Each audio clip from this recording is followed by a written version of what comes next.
Hello everyone, welcome to the Scumdog's Kennel. I'm your host, Chris Williams, and in today's Cryptid Corner mini-episode, today I have alien encounters and abductions, and an encounter with the Mothman again, folks. Both accounts are truly interesting, so let's get into them now with this article. Tall white aliens took me through the window, San Francisco loft abduction, and read exactly what happened to this man when he was abducted by aliens that literally phased him through the window of his friend's home. Let's get into the story now. In May 1994, a San Francisco man preparing to nap in a Market Street loft was suddenly paralyzed as two towering white-skinned aliens with piercing blue eyes appeared at his bedside. But what began as a numbing touch soon escalated into a full abduction, raising the question of why these beings singled him out and what truly happened aboard their craft. Hi, Lon. This event took place in San Francisco, California on May 10th, 1994.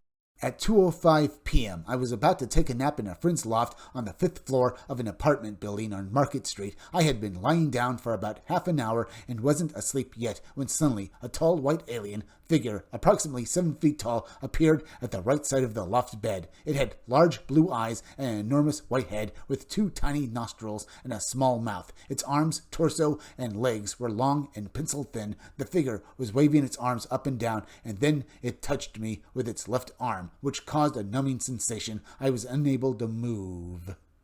This is the point where I would think most people will start freaking out and start screaming. But, as he said, folks, he was unable to move, so I doubt he could basically speak at all. Now, does this sound familiar, folks? It really does sound like this could possibly be sleep paralysis. Perhaps he was hallucinating here, but then again, we're not fully through his story yet, so we can only just guess at the actual truth of the matter. But from what I can see here, folks, even if this was a hallucination, it was truly terrifying. But let's continue.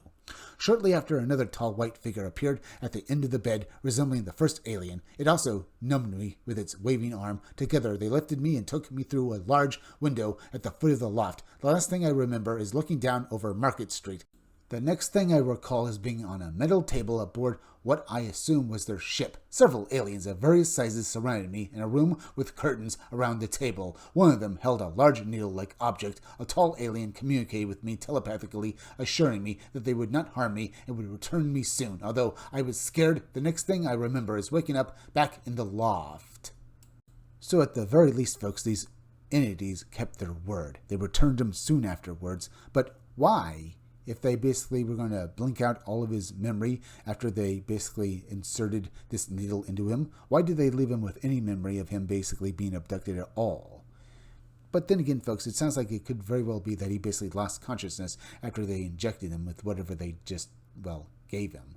But I can't be for sure. Let's finish off his story and then we can discuss it a little more. When my friend returned, I told her about the experience. She did alien-themed paintings and had experienced many strange occurrences herself, so I thought they might have been looking to abduct her, not me. Interestingly, there were no disruptions to my life afterward, and I did not have any nightmares. Years later, I underwent trauma therapy with Jed Turnbull in Manhattan, who works with a group of abductees in New York City. He advised me that as long as the experience did not affect my life, there was no need to worry. Ultimately, it hasn't had a significant impact on my life like many other abductees I've read about. I questioned whether it really happened, but I know it did.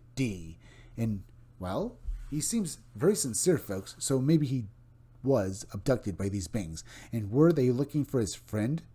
It sounds like she's had experiences and that she herself might be an abduction victim herself. But we can discuss that after we read the next article, folks. Though before we do, I am glad that D doesn't seem to have been affected negatively by his experience. But now, folks, let's get to this article. Black Birdman witnessed by entire family while flying over San Antonio, Texas, and read exactly, what these people probably saw and what I think was probably Mothman, folks. At least something very close to Mothman.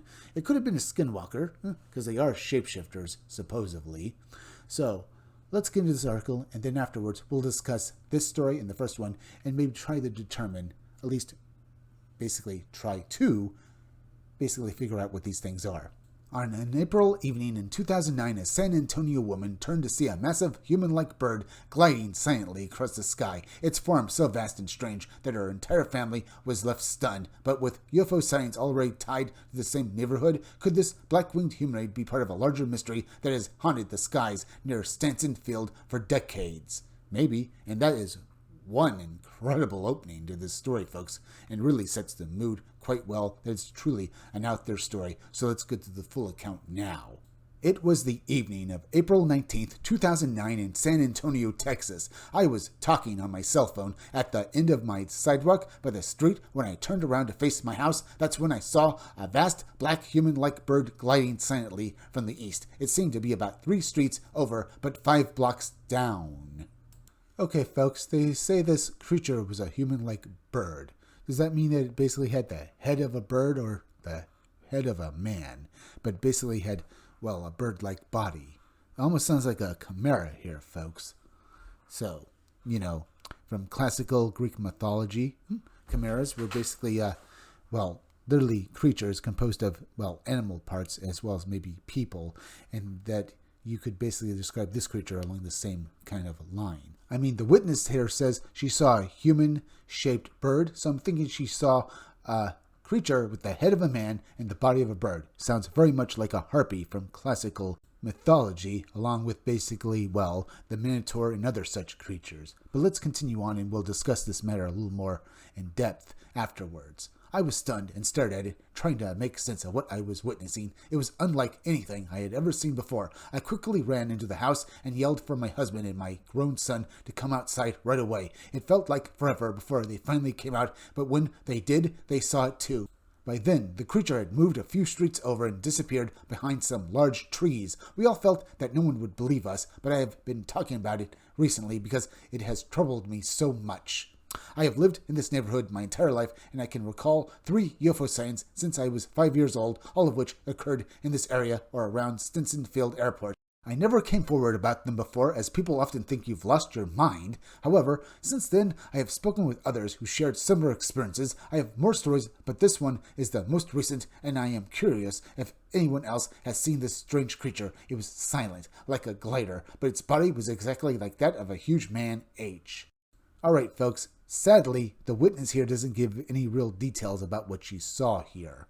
I mean, I thought maybe what she saw was literally basically this man-headed bird creature, but it sounds like she says that the body was like that of an ordinary man, but big, which is sort of reminiscent of other stories like the Joplin, butterfly people. In that story, there were these huge angel-like beings that were seen. That sort of sounds very similar to this account as well, folks.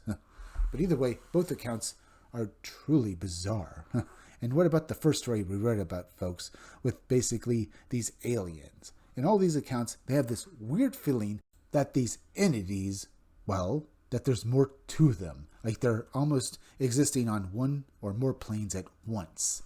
In the first story, you could say maybe it was all a dream, but I can't be for sure about that, folks, because this story is reminiscent of other such stories, folks. So you get the feeling that maybe, this man and maybe his female friend who he was basically, whose loft he was using, maybe they were indeed abductees and this was all true. But there was still this weird dreamlike quality to his story.